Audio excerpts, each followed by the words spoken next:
here are the things that really stood out to me, right? That for number one, which is actually very close to my heart, was from a macro level. He said that crypto products to be usable by masses have to be an order of 10 better than the existing incumbent in Web2, right? It is not like a usual 3 or 4 times better. The switching cost is so high because onboarding onto crypto is so hard that a product, for it to really sustain, it has to be something that is either completely new, or if it is operating within the same category, an order of magnitude of 10 better than the existing counterpart.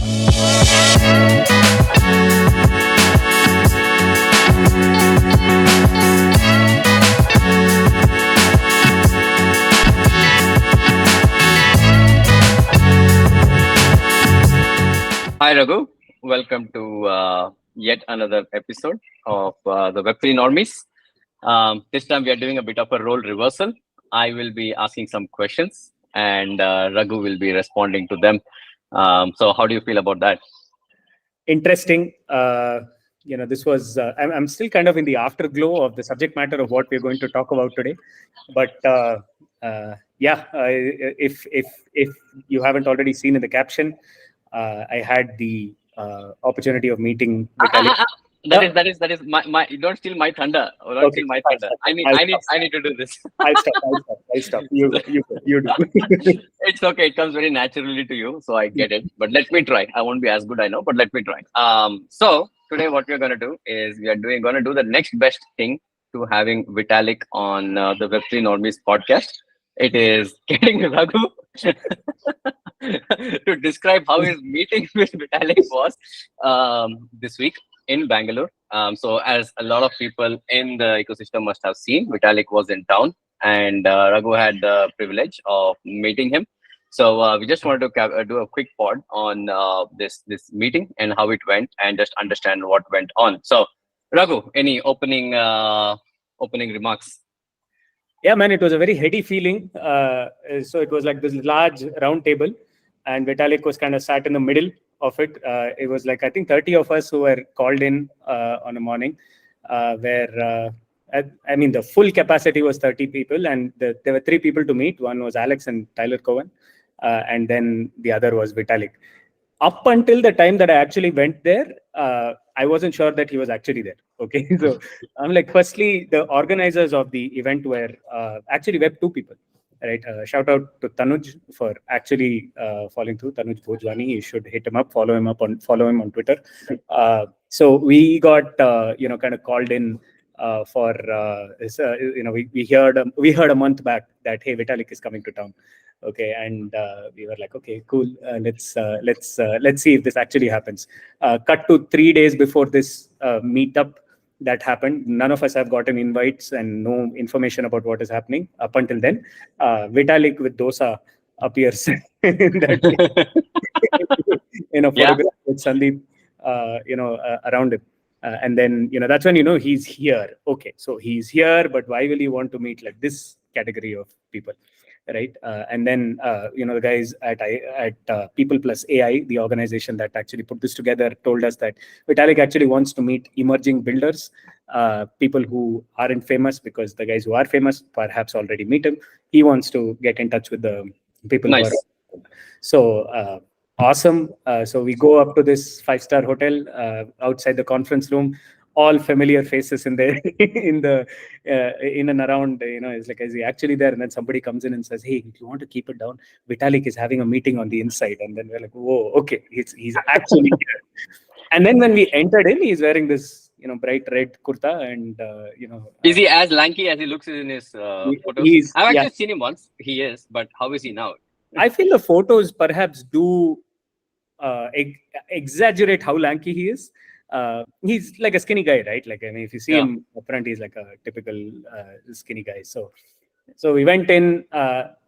I got to sit maybe 2 spaces away from him, and that was a very surreal, surreal moment for me, because I'm like, dude, this entire industry that we are working on right now was built by this man's brain.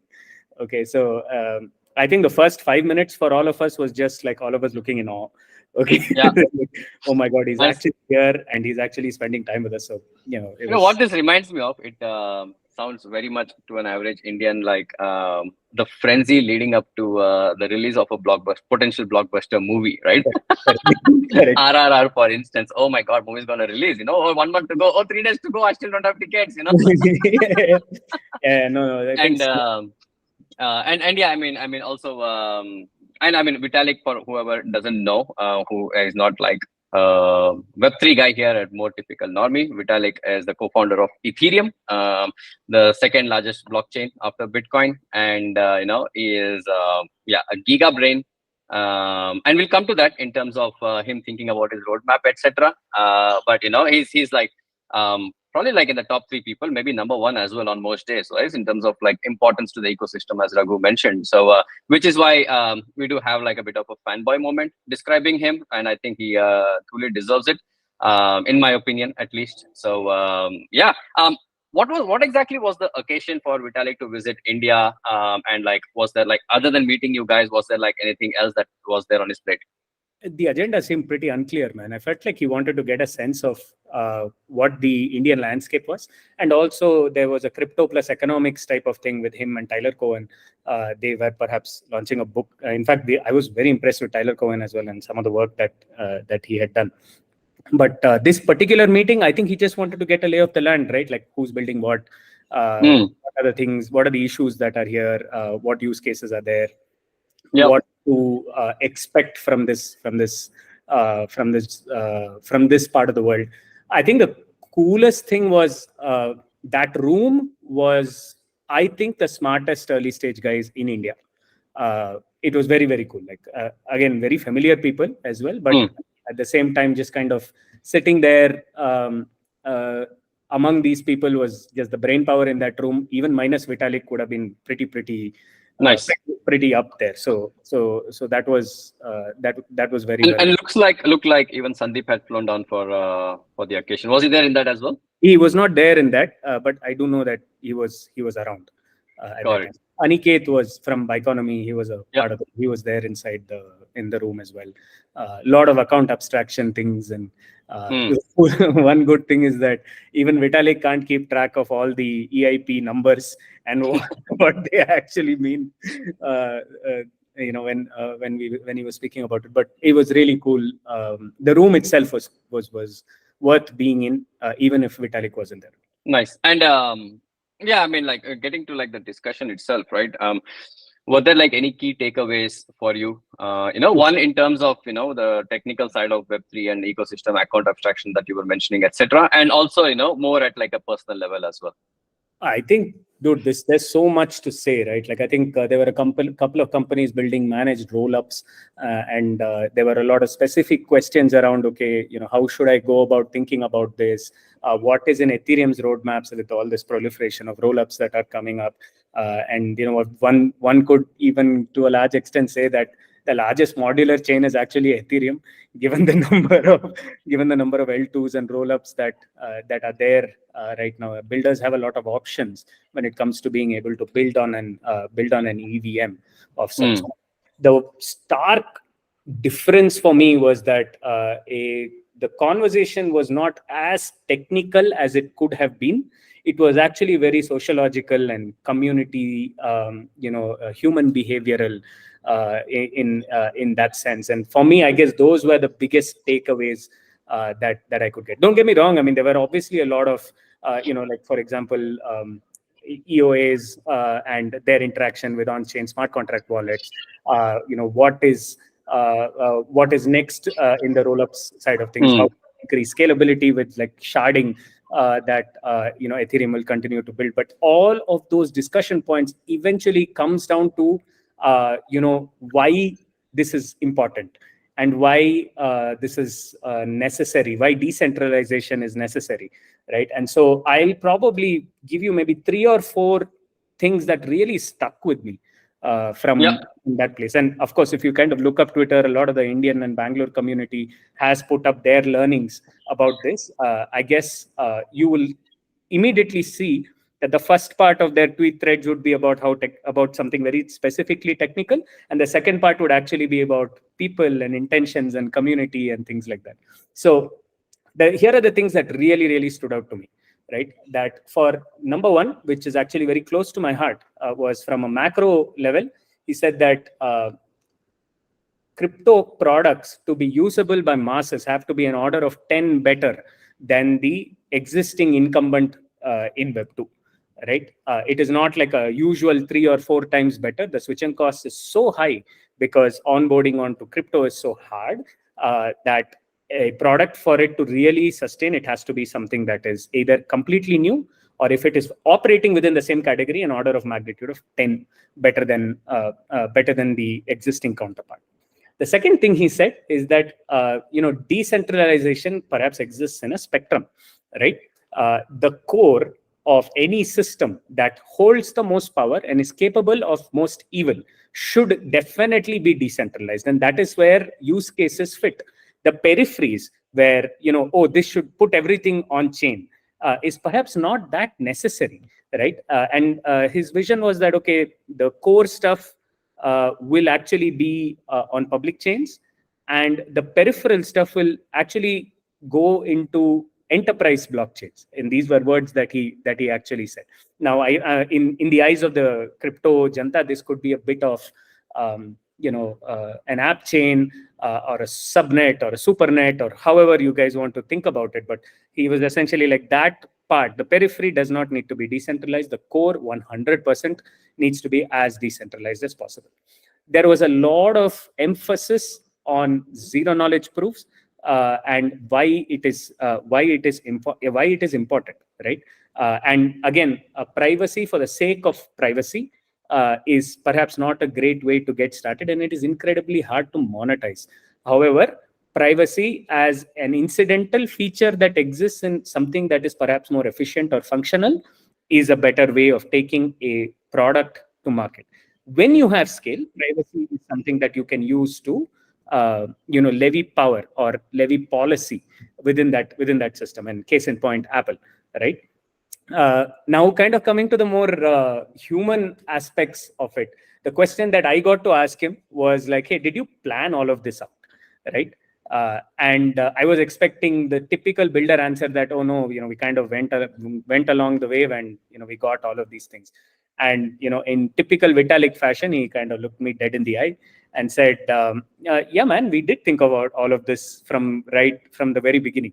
Who is we though? Is it him primarily, or like also the other co-founders? I think he was speaking for the Ethereum core team back then. So he said ERC 2013, DAOs 2014, account abstraction 2015. POS, or at least the intention to go to POS 2015 and 2016.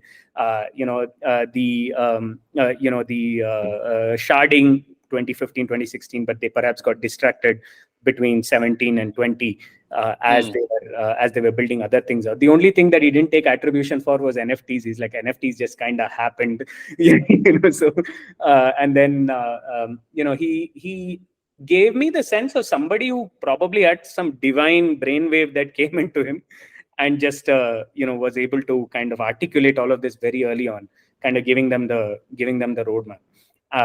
The other question that we got to ask him was, what would today's Vitalik say to older Vitalik, who was kind of building out Ethereum? He said, I wish I wasn't that perfectionist as I was. Maybe we could have done POS much earlier than what happened right now, and kind of kept it way simpler than as comprehensive as it is right now, which would have allowed us to focus more on sharding in the same time, which perhaps would have had some throughput throughput benefits over.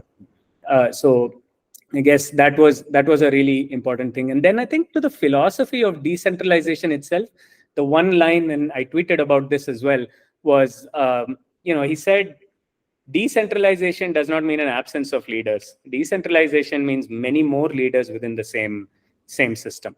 And you tweeted this, I saw that. Yeah, and that really stuck with me, right? Like, and whether that is at a company level of an early stage crypto startup or a established crypto company, The best companies, you don't think of the best companies as the CEO. I mean, let's even take Solana for that matter, right? Raj and Toli are there, but then you immediately your mind goes to Tamar, and it goes to Akshay, it goes to Cash, who does all of these work. And these are all like leaders within that system that are doing some stellar work. Right, and that really kind of, I took a very team building type of advice from there. And on a more personal front, what really like stood out to me was how uncomfortable he was as a person, being at a person being at the power level that he is. So he was like, crypto has a couple of main characters. And I think it's kind of cool that I've continued to be able to remain as one of the main characters through the years. He's like, and then he kind of talks about how there's so many other people who came and went. Eric Voorhees retired, Roger Ver retired, Do Kwon dead, SBF dead. And there's just like one or two of these guys that have been consistently relevant across time. And he kind of attributes a lot of that relevance to not blowing up. It is not about innovation or anything like that. And he said, think about Ethereum itself. I never promised that I will be the fastest, most secure, most robust chain or anything like that. It's like, hey, this is a thing. It works, and it probably won't break anytime soon. And he essentially said that time frames in crypto, because of the speculative nature of it, is like kind of warped. But what is perhaps important is being able to really think about it in a really long term, and that is another big takeaway that we had from there. I think also, I have completed, then I'll step in. Go on. No, maybe if it is about this point, we can cover it, and then next. No, just the point earlier in terms of like the other cult heroes as such, right, who are either dead or retired. I think Vitalik, to his credit, has also been very patient, in letting things evolve as well to a certain extent, right? Which is also very remarkable, because he's, I think, only 29 now. So he started working on all this when he was in his teens, 18th or 19th, right? I mean, who would have like that mindset at that point to kind of be so tech oriented and like so patient? So I think that I just wanted to mention that there. But go on. Two wacky questions that we had was, I guess people's understanding of the limits of tech were definitely different. Somebody in the crowd had asked that, hey, if immutability is what we are working towards, society has a good habit of forgetting, right? And how do you bake forgetfulness into the system? So the example that they gave is that you may have done something bad 10 years ago, right? And then 10 years later, if it's an immutable fact that you did that bad thing, if without that immutability there, the society would have forgiven you for it, that okay, you moved forward. So very quickly Vitalik was like, hey, that's not really a record keeping problem, that is an attitude problem, right? Like you can forget, you can bake weightage of bad activity over time, over a period of time, and things like that. So I feel like now I am questioning a lot more on what is actually a tech problem and what is actually like an attitude problem, right? And then finally, the thing that kind of broke my heart a little bit is that when both me and Kavya, both of us were there, when they asked him, what would you do differently? The one part was, I wish I was not that much of a perfectionist. The second part was, I wish I was more careful about who I chose to work with. Now, there is probably some crazy, spicy stories in there, but none of us really wanted to go into it because anyway, that, slightly awkward face becoming sad, there was a sense of innocent regret there, which really hurt, man. And the second thing is, you can see how clearly uncomfortable he was with the position that he had. Somebody is like, okay, what does it feel like being the flag bearer of crypto? Here, and he said, he didn't answer that question. Okay, so he basically like, okay, I need to think about that, and he answered 2-3 other questions, and then he was like, okay, you know what, there's been a question waiting, I know what I want to say. he says that there's this romantic notion, and I'm paraphrasing pretty heavily here. There's this romantic notion of going after a power that you can get by building something useful and by building something that is, important. And for a large time, you will get that power, right? When you get that power, you also get a lot of people who are sniping at you. And like he's like, and then you'll have people come up to you and say that you are up against everything that is democratic. You want to break the world. You're going to put so many people away from jobs. And he's basically like, I never wanted any of this, and I don't intend on any of these things as well. But it's still something that you are told over and over again, right? So I wish he's like, I don't really enjoy it as much. And he started off as the editor of the Bitcoin magazine, right? Yes. Yeah. and and then he also said the last thing that really stood out to me was was that the intentions of why you do something is perhaps far more important in crypto than ever. You can't do a project and say that, okay, I'm going to launch a token, it's going to be extremely successful, I will market and shill quite a lot of things, and then I will fill up my treasury and then check out. A lot of people have done that, but you probably will not be one of those main characters if that is the attitude that you have towards towards building the company that you want. This was actually elucidated when one person asked that, hey, there are so many crypto researches that corporates sponsor, and why is it never shown shown off as much? Why don't serious research journals publish them? And then he's like, oh, companies like Google are sponsoring this. And then this guy, Vitalik, is like, can I ask you like a brutally honest question? And then he says, the guy's like, yeah, sure. And then he's like, was the purpose of the research actually to find out the truth, or was it to show that Google is doing this research? And then he says the latter. And then therein lies the problem.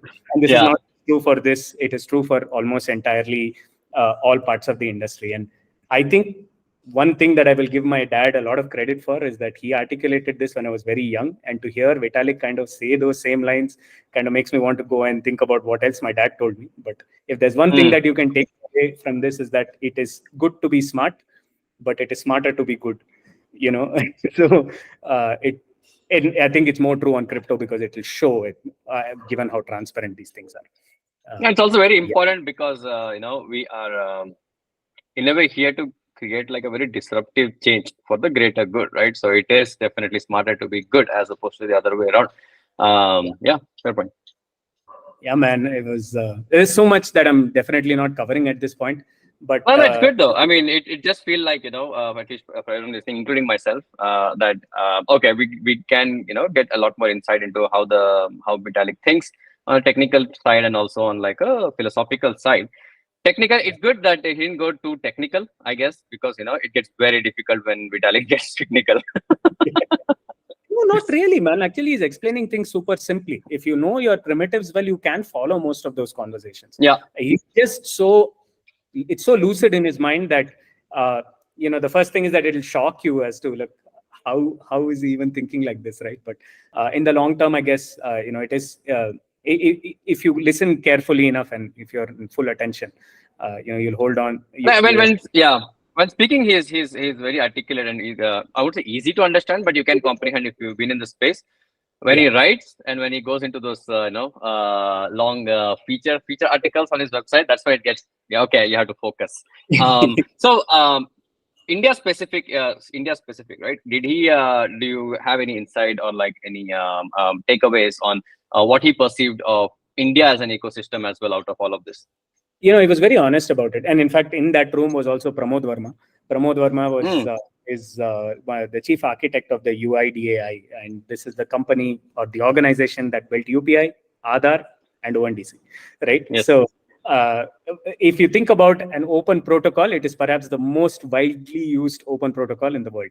It's only that the government controls it, and it is not permissionless and custodial and things like that. Okay, so he was there, and to a large part, there was a lot of conversation around interoperability within who you are in the real world and who you are in the virtual world.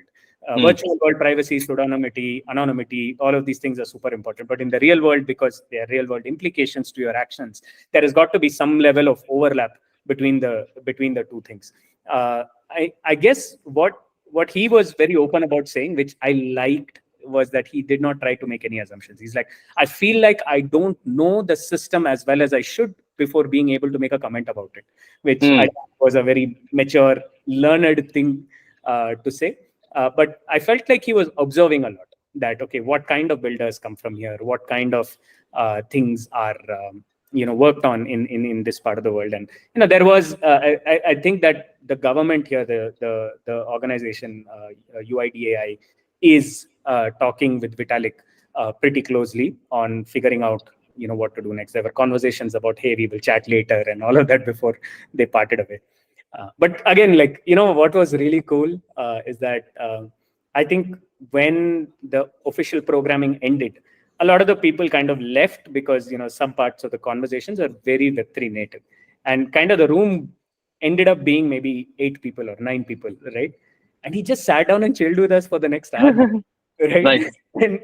And all of us were so incredibly privileged, to just kind of be around that aura and kind of get his thoughts. And I guess, like, even smaller crowd, his social anxiety reduced a little bit more, and so he was kind of riffing a lot easier and chatting pretty openly with all of us. So nice. I think he found his comfort zone at the end for that last 1 hour, right? I think I remember in Korea when I was there, and like there were a couple of people who were looking to meet him right after his speech. He literally ran across the stage to get away from them. He ran, And Vitalik running is a very funny sight, I can tell you that. But no, man, this is brilliant. This is actually awesome. And any other final words? Anything he had to say about dosa that he had, which I think became viral? And in terms of like, where does he see this all going forward, and what he's doing next, etc. I think Ethereum next, he kind of doubled down on sharding as the core focus that they're going to be working on, and I guess throughput as a point of work that the foundation themselves would consistently focus on. I guess he didn't go into very much about what his time in India and things like that, but he did just say that I'm having a really good time. It's been wonderful being here, and yeah, I mean, I really wish more people had this opportunity rather than actually going to a conference and seeing him speak. I think the kind of candidness that was there because he was in that room is just, it was like, thanks for rubbing it in for myself and everyone else who listens to it. I guess that's completely true. Yeah. I guess it's also validation for all of us who are sitting in that room that, maybe at the ground level, we are doing something right to be considered to be in that room. And I guess these opportunities will keep arising. What you have is time on your hand to go out there and actually do value with the right intentions. And I guess one day everyone who is interested in doing this will also be in that same place. But man, it was great. I'm still kind of floating on cloud nine that we had that opportunity. You have a spring in your step. A little bit, but at the same time, I don't know if it's a regret, but none of us, the group of us that went together, we did not want to pester him for a photograph. Given how socially anxious he was, we thought that, okay, let's not give him that experience. But we did thank him on behalf of everybody for taking the time to chill with us, but also for making all of this possible. Because if not for what he had built with Ethereum, none of the things that we are working on today would be true. And yeah, so that's something I did convey that on behalf of the community. I think I speak for the rest of the community here and outside. Thank you from the bottom of our hearts for everything that you've done. You've given our lives meaning and worth, and allowed us to do things that we want to do. So wonderful. If Vitalik is not a regular subscriber to Web3 Normies, he should be now to hear all the wonderful things we have to say about him. But otherwise, we just wanted to shoot this quick one to tell people how it was to meet him and understand him at a deeper level, which Raghu is the world is now in two parts. People who have met him and people who haven't at that deep level. So Raghu is on the minority side of that. So congrats, Raghu. But yeah, I think that's pretty much it from us today on this episode of Web3 Normies, and I guess we will see you next time with more candid discussions and or with guest as well. So signing off. Bye guys.